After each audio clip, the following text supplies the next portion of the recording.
Hello बच्चों, आज हम क्लास 8 का हिस्ट्री करेंगे। टॉपिक का नाम है ट्राइबल्स, टिकूज and vision of golden age. Tribals मतलब हो गए आदिवासी, तो टिकूज क्या हो गए, जो आउटसाइडर्स से मतलब जो बाहर से आते थे, ब्रिटिशर्स या यूरोपियंस।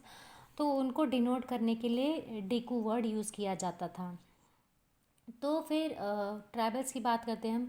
तो ट्राइबल्स के मन में क्या ऐसा आया, मतलब उन्होंने कैसे जो ब्रिटिशर्स थे उस टाइम, जब ब्रिटिशर्स आए थे, तो ट्राइबल्स ने मतलब कैसे उनके खिलाफ, उनके अत्याचार जो उन पे जुल्म हो रहा था उसके खिलाफ कैसे आवाज़ उठाए। उन्होंने कैसे सोचा कि हम इनके खिलाफ आवाज़ उठाएंगे। तो इसमें पहला रीज़न ये था कि जो बिरसा थे वो कहाँ के, मुंडा ट्राइब के थे वो। तो ऐसा माना जाता था कि उनके पास क्या है, मैजिकल पावर्स हैं।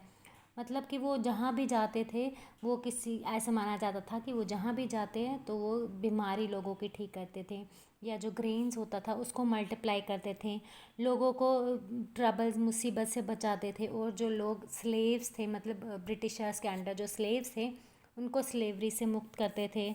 तो धीरे धीरे लोग क्या मानने लगे, उनको भगवान का दर्जा देने लगे। लोग कहते थे कि ये इनको बचाने आए हैं, ये जो जो भी जुल्म हो रहा है उन सब से इनको बचाने आए हैं।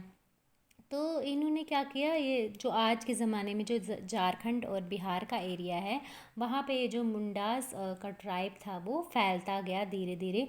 और फिर उन्होंने क्या किया, कैसे ब्रिटिशर्स को ये कैसे ब्रिटिशर्स का जो पावर है वो बहुत कमज़ोर कर दिया। कैसे उन्होंने क्या क्या मतलब क्या क्या वो बोलते हैं, स्टेप्स उठाए ताकि जो ब्रिटिशर्स है उनका पावर, मतलब वो उनके सामने कमज़ोर हो गए। तो आप पढ़ते हैं ट्राइबल फीचर्स। तो ट्राइबल फीचर्स में हम पढ़ेंगे, ट्राइबल फीचर्स में क्या ऐसे ट्राइबल फीचर्स है जो इनको बाकी लोगों से अलग करते थे, ट्राइब्स को। तो इनका सबसे पहला ये था कि इनका अपना यूनिक कस्टम और रिचुअल्स होते थे।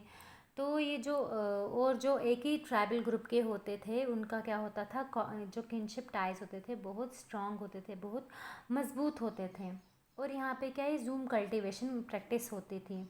इसमें क्या होता था, जूम कल्टीवेशन क्या मतलब हो गया, मान लो अगर हमारे पास ज़मीन के 3 टुकड़े हैं, तो हम क्या करेंगे, पहला वाला जो ज़मीन का टुकड़ा है उस पे हम क्रॉप्स वगैरह उगाएंगे, उसको अच्छे से काम में लेंगे, क्रॉप्स तैयार हो जाएंगे, फिर वो फसल काटनी है।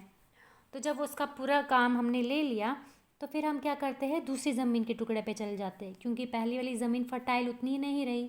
तो फिर दूसरी वाली ज़मीन पे चले जाएंगे, वहाँ पे क्रॉप्स ग्रो करेंगे। लेकिन जो पहली वाली ज़मीन है वहाँ पे क्या, वो जो ऐश होता था वो डाल देते थे, ताकि उसमें उसमें पोटैश होता था, तो वो उसमें डाल देते थे। वो फर्टिलाइज़र के काम, फर्टिलाइज़र जैसे उसका काम होता था।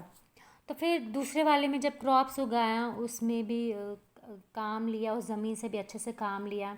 फिर तीसरी वाली ज़मीन पे चले गए, दूसरी वाली का भी फिर से वही किया जो पहली वाली में किया। तो थर्ड वाली में क्या करते थे, थर्ड वाली में भी क्रॉप्स लगाए, उसमें भी अच्छे से काम लिया।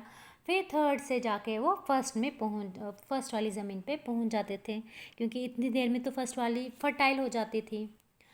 तो इनका क्या होता था, और ये क्या करते थे, जो सीड्स होते थे वो एक एक करके नहीं डालते थे, वो ऐसे उनका छिड़काव जैसे करते थे, जहाँ जहाँ पे सीड्स पड़ते थे वहाँ वहाँ क्रॉप्स ग्रो करते थे।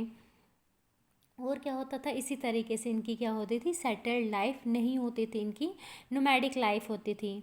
और इनको ये ट्राइबल्स जो थे, इनको ये भी पता था कि इनका जो फॉरेस्ट है, मतलब या जो खेत वगैरह हैं, उनसे जो भी प्रोड्यूस होता है वो बहुत ही वैल्यूएबल हैं। तो आदिवासियों को पता था उनके फॉरेस्ट के जो चीज़ें हैं वो बहुत ही वैल्यूएबल हैं। तो जो बाहर के लोग थे, आउटसाइडर्स थे या ब्रिटिशर्स या यूरोपियंस थे, तो उनको क्या हो गया, इन चीज़ों के लिए लालच आने लगे। तो वो ये सोचने लगे कि हम कैसे इन चीज़ों पे कब्ज़ा करें। तो जो मनी लैंडर्स है उन्होंने भी ये सोचा कि हम कैसे इन चीज़ों पे कब्ज़ा करें। तो उन्होंने क्या करना स्टार्ट कर दिया, उन्होंने लोन देना स्टार्ट कर दिया इनको। तो जो मनी लेंडर्स है वो जब इनको लोन देने लगे, तो जो आदिवासी लोग थे वो तो पहले से गरीब थे, तो अगले वो क्या करते थे, वो लोन के बोझ तले दब गए थे। जैसे इन्होंने पहले साल लोन लिया, फिर दूसरे साल लोन नहीं चुका पाए, फिर दूसरे साल फिर से लोन लिया, फिर ऐसे ऐसे करते वो लोन के नीचे दबते चले गए और गरीब होते गए। तो इसके आगे हम कल कंटिन्यू करेंगे। आज के लिए इतना ही। Thank you.